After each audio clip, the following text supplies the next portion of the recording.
Let's have a look at backing up and restoring your vCenter server. Now this is a file level backup that you'll do for the vCenter management interface.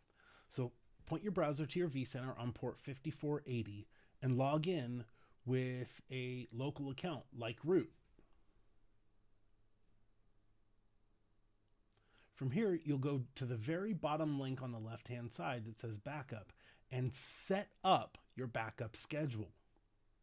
Click the configure button and type in the backup location. This supports several different protocols, including FTP, SFTP, HTTPS, even SMB. In this case, I'm using an FTP server for my backup. I'll give it the username and password and set the schedule. If I want, I can encrypt the backup with a password. You'll note the amount of capacity it's going to require for your particular vCenter server and hit the create button. Now, if you want to test it, you can go and hit the backup now button, where you can fetch the credentials or the information and type in the password. Again, add a password for encryption if you want to encrypt, and hit the start button. Good idea to give it a description.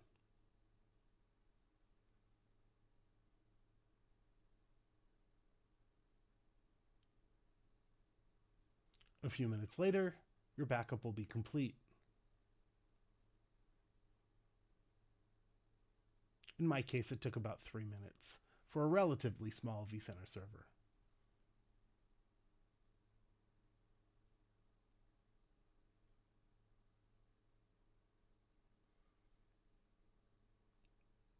Now that your backup is complete, you can do a restore. Make sure that if you do a restore, for example, if you're testing that your existing vCenter server has been shut down, you don't want to create an IP address conflict.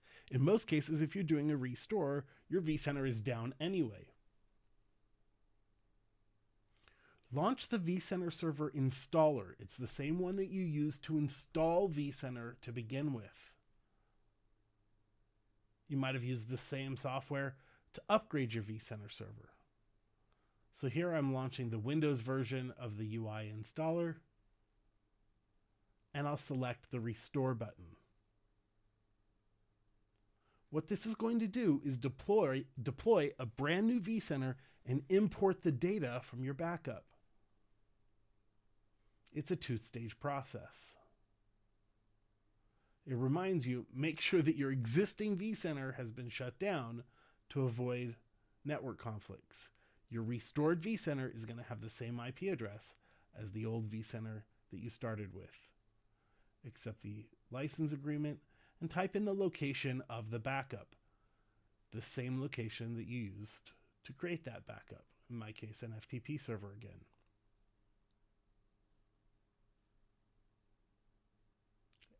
Don't forget to add the username and password for your backup location. Now you'll drill into that backup file and select the metadata.json. This contains all the information about the backup that you created.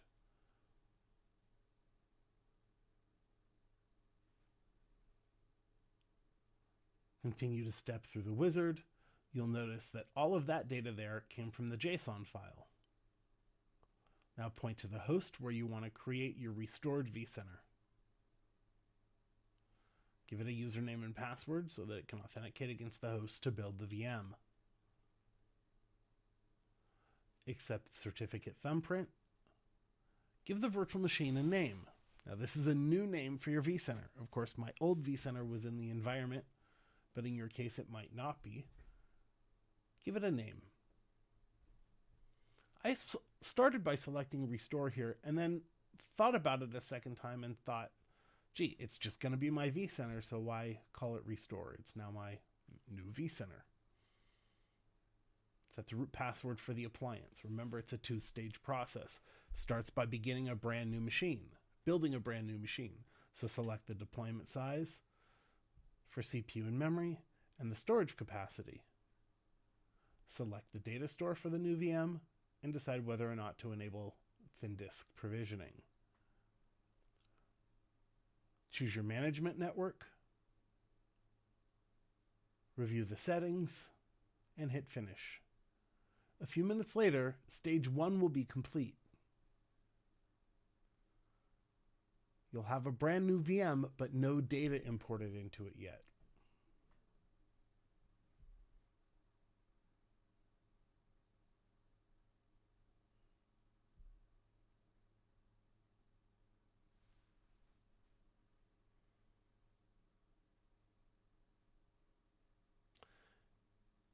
Now in stage 2, it'll import the data.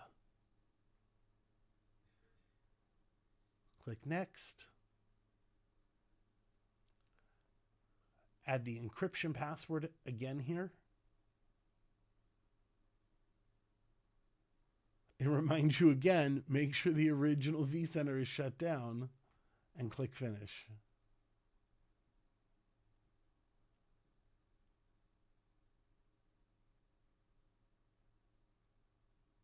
A few minutes later, your data will be imported.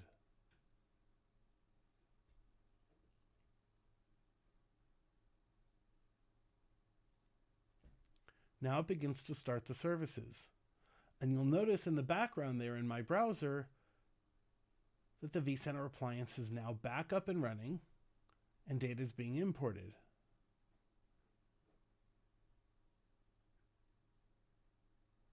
As it finishes to start the services, you can log in.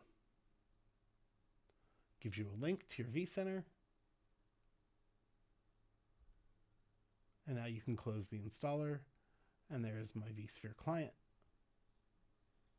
My new vCenter is in the exact same place where my old vCenter existed.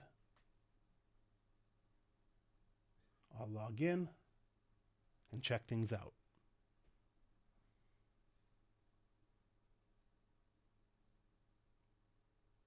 See if I can get the password right this time.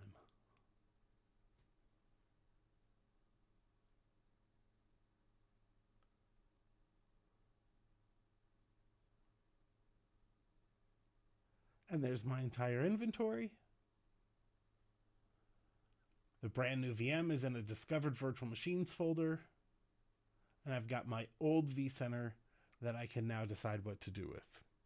In my case, I'm going to remove it from inventory and later delete it from the disk.